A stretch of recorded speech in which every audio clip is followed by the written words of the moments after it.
m'appelle Hajar, je suis l'une des membres cofondatrices de l'association Stop Ficha, qui est une association de lutte contre les cyberviolences et le cybersexisme. L'association elle a été lancée en 2020, pendant le premier confinement, suite au lancement du hashtag Stop Ficha qui a été lancé par Shanley Clément-McLaren. Et en fait, je suis tombée dessus grossièrement sur Twitter. Grosso modo, en fait, j'ai été choquée et je me suis dit, en fait, c'est pas possible qu'il y ait rien, qu'il y ait un néant et un vide, que ce soit d'organisation ou juste de structures qui puissent accompagner ces victimes. Donc je me suis dit, let's go, autant rejoindre cette meuf badass. Il était là pour dénoncer des comptes ficha sur Snapchat. Il y en avait énormément qui pullulaient partout. En fait, Shanley avait fait un thread pour vraiment s'indigner et demander en fait qu'est-ce qui se passe, qu'est-ce que c'est, et du coup aussi demander au pouvoir public d'agir.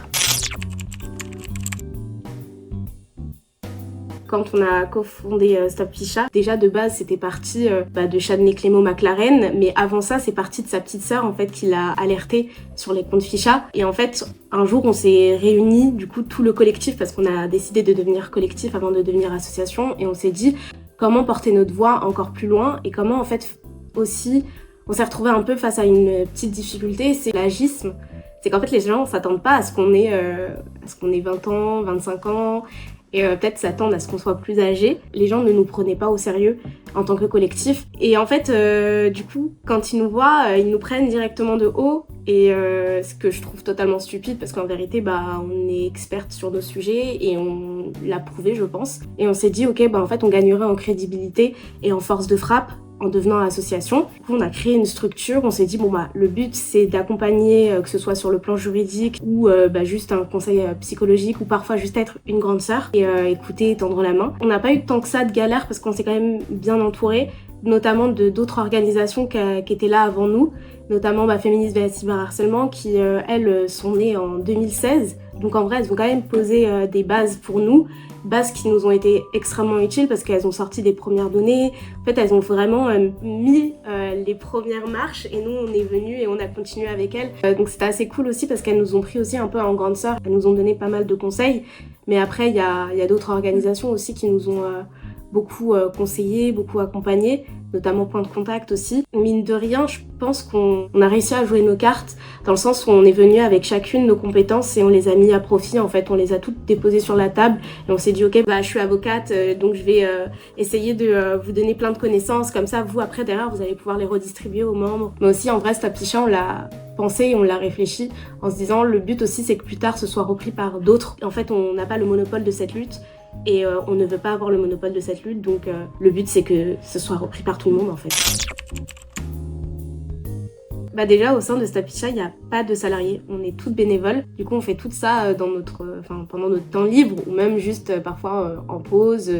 Puis il y en a certaines en vrai, elles font ça aussi pendant leurs heures de travail. Mais par exemple pour le pôle accompagnement aide aux victimes, je sais qu'elles ont des horaires, qu'elles s'auto-organisent aussi entre elles. Moi je sais que par exemple je suis sur plusieurs pôles. Donc quand je vois qu'il y a plus besoin de moi sur ce pôle-là, je vais vraiment me mettre à 100% sur ce pôle. Mais en vrai, il n'y a pas de journée type parce que on est un peu partout. En vrai, c'est aussi un cadre urgent. Chaque cofondatrice a des responsabilités, donc est responsable de pôle. Mais après, il y en a certaines du coup qui se sont par exemple mis en retrait, qui du coup ont fait une passation aux membres. En vrai, dans une journée type de Stop Ficha, tu peux retrouver, le matin, tu vas faire ton job alimentaire et après l'après-midi tu vas te retrouver à répondre à des mails, travailler sur des projets de loi, à répondre à un ministère ou quoi que ce soit. En fait il n'y a pas de journée type.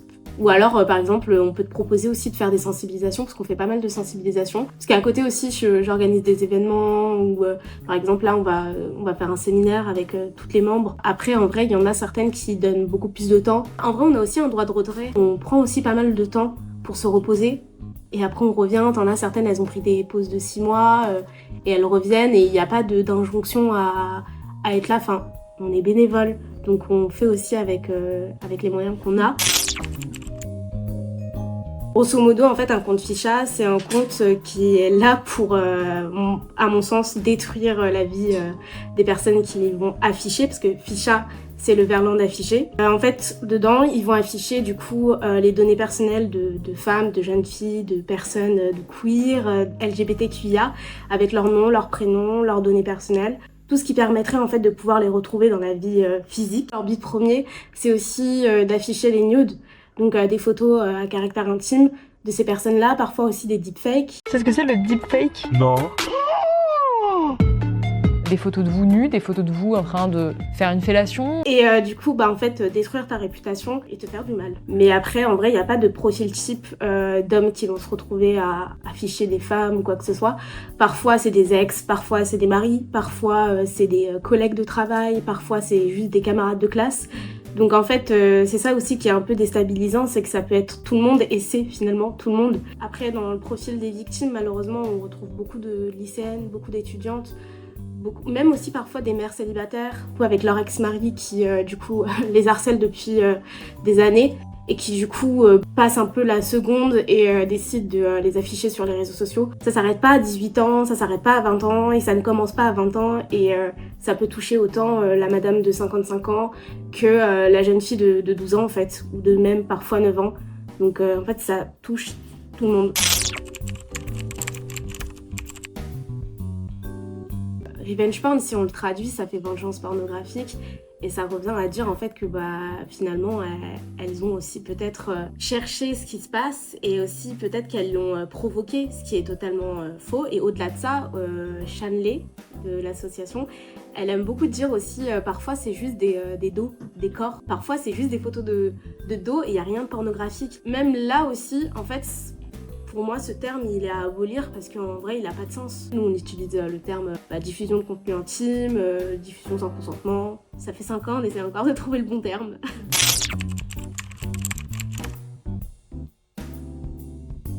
On collabore avec pas mal de plateformes, pratiquement toutes en vrai. Ça se passe plutôt bien. Après, bon, en fait, on est dans une lutte. En fait, elle n'est pas stagnante. Et du coup, parfois, on peut se prendre des vents sur certains signalements, on peut avoir des difficultés à faire retirer certains contenus, mais en vrai, on finit toujours par y arriver. Enfin, en ce qui concerne les institutions, ça aussi, en fait, c'est un peu la même chose. C'est de la politique, finalement. On a même participé à la loi Sren.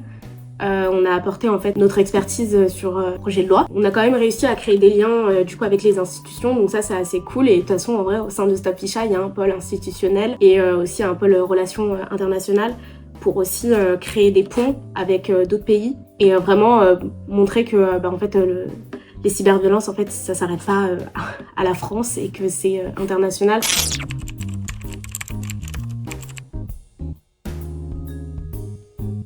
C'est vrai qu'au début, en fait, c'était un peu compliqué quand on a fondé Stop Ficha, c'était un peu compliqué d'entrer en contact avec eux. Après, je pense que c'est parce qu'on était une toute nouvelle organisation, donc fallait aussi faire ses preuves et qu'ils aient confiance en nous. Nous, on est assez critiques sur Pharos parce que pour nous, il faudrait aussi qu'ils se remettent en question. Est-ce que Pharos est efficace dans la finalité? En tout cas, sur les luttes des cyberviolences, j'en doute. Mais après, encore une fois, peut-être faute de moyens, peut-être faute d'experts qui les entourent. Encore aujourd'hui, en fait, nous, on a énormément de victimes qui reviennent vers nous finalement après avoir signalé à Pharos les contenus et qui voient en fait les contenus qu'elles ont signalés ne pas être retirés des plateformes. Ça devrait normalement aller plus vite qu'en passant par nous. On est partenaires de confiance avec TikTok, Instagram, avec pratiquement tous les réseaux sociaux. C'est comme si nous on faisait une enquête en amont quand on reçoit un signalement et on l'envoie du coup aux plateformes et après les plateformes du coup s'en saisissent et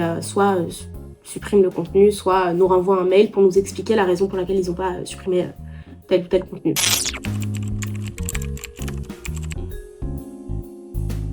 Ce qui m'affole un peu, c'est qu'en fait tous les jours il y a des nouvelles cyberviolences qui naissent. Nous, quand on a commencé Stop Ficha, c'était vraiment du coup les comptes Ficha, c'était vraiment la diffusion de contenu intime, c'était vraiment en fait Telegram, tous ces comptes, aussi beaucoup de personnes qui se faisaient de l'argent sur des nudes de TDS, etc.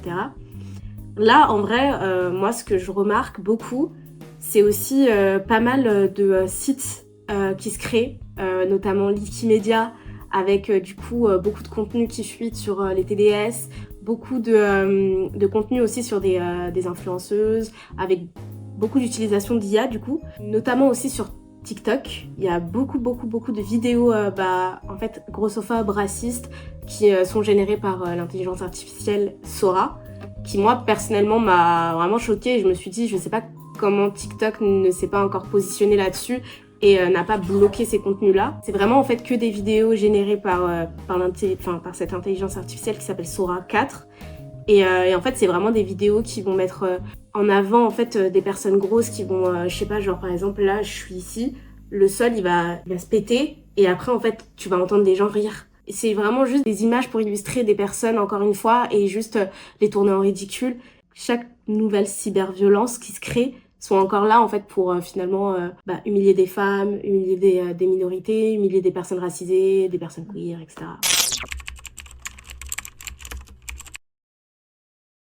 En vrai, moi, je parlerais bien de Telegram. Mine de rien, en vrai, ça reste quand même un réseau social sur lequel tu vas trouver des contenus qui, pour moi, à mon sens, sont vraiment horrifiants. Contrairement à TikTok, où là, ça va vraiment être du cyberharcèlement. Sur chaque réseau social, je trouve, il y a quand même des cyberviolences qui sont totalement différentes les unes des autres. Telegram, ça va vraiment être des groupes, des canaux, en fait, où il y aura vraiment des messages avec des liens qui vont renvoyer vers tel ou tel contenu pour afficher tel ou tel nude ou alors le contenu de TDS, le faire liker, etc.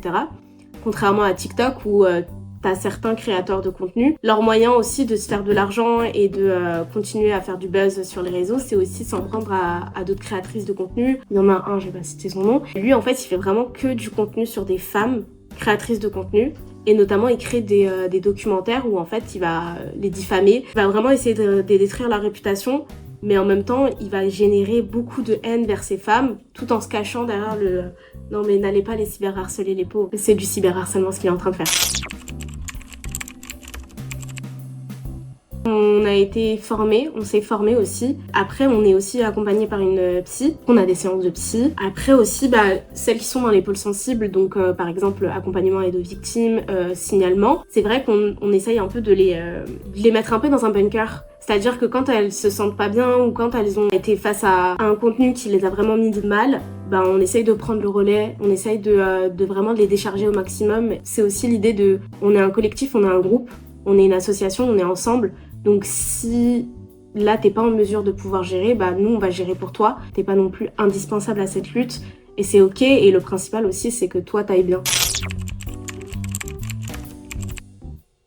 En vrai c'est un peu bateau mais moi je dirais vraiment déjà en parler. Ne pas se culpabiliser. Ne pas se dire ok mais en fait si je l'ai cherché et c'est de ma faute et j'aurais jamais dû lui faire confiance. Vraiment juste en parler, que ce soit à ton père, à ta mère, à un proche ou même par exemple à un professeur ou à un membre de l'équipe pédagogique, mais vraiment ne pas rester dans le silence. Regarder sur internet, peut-être que tu as des organisations qui pourraient t'accompagner. Et en vrai, on a quand même cette chance, je pense, en France, c'est qu'il y a pas mal d'organisations qui peuvent te tendre la main et juste écouter. Je pense, nous, ce qui nous fait tenir et ce qui nous pousse encore à militer au sein de Stop Picha, c'est les petites victoires. Et les petites victoires, c'est juste une victime qui va te dire merci. Grâce à vous, en fait, je me sens un peu mieux. Ou merci, le contenu, il a été supprimé. Te dire que parce que Stop Picha est là aussi, ça a permis à cette personne de se sentir bien et aussi de trouver des réponses et d'être accompagnée en fait sans être culpabilisée, sans que ce soit dramatique. En vrai, il y a beaucoup de victimes qui viennent aussi nous parler, juste nous parler sans demander à aller porter plainte ou quoi que ce soit. Elles veulent juste une épaule sur laquelle en fait se reposer. À chaque fois qu'une personne vient demander de l'aide à Stop Picha, on essaye de l'orienter au mieux. Même quand c'est parfois pas nos sujets, on essaye de trouver en fait des outils à lui transmettre, à lui donner. On a aidé pas mal de monde. Des fois, on est repartagé par des créatrices de contenu, donc ça va faire des pics, on va recevoir d'un coup 50 DM. Après, c'est aussi beaucoup de dossiers qui sont sur le long terme. Moi, je sais qu'il y a des gens, des fois... j'ai pas eu de nouvelles d'elles depuis quelques temps, je leur envoie un message pour savoir comment elles vont, juste prendre un peu des nouvelles. Certaines aussi parfois qui se répondent plus trop parce que en fait dans leur vie c'est assez compliqué. Faut leur laisser aussi l'espace et la place d'avoir le choix en fait, c'est à elles de venir nous parler. Je pense que c'est aussi le fait de pas parler à des robots et de parler à des gens avec de la bienveillance. En fait, quand quelqu'un vient me parler, et surtout qu'elle est en détresse, je fais passer ses émotions en priorité et je me dis, en fait, là, elle a besoin qu'on soit à l'écoute, qu'on prenne le temps, que même si ce qu'elle va nous dire, en fait, ça a pas trop de sens, c'est chamboulé, elle est un peu dépassée, vraiment juste être une oreille attentive, en fait. On aimerait pouvoir avoir nos premiers salariés pour pouvoir se décharger, mais aussi pour pouvoir être encore plus performant, entre guillemets, même si, la surproduction dans le milieu associatif, faut se calmer. Moi, en vrai, j'espère que, en fait, la justice suivra enfin. J'espère que, en fait, les personnes qui portent plainte auront un procès, qu'il n'y aura pas de classement sans suite.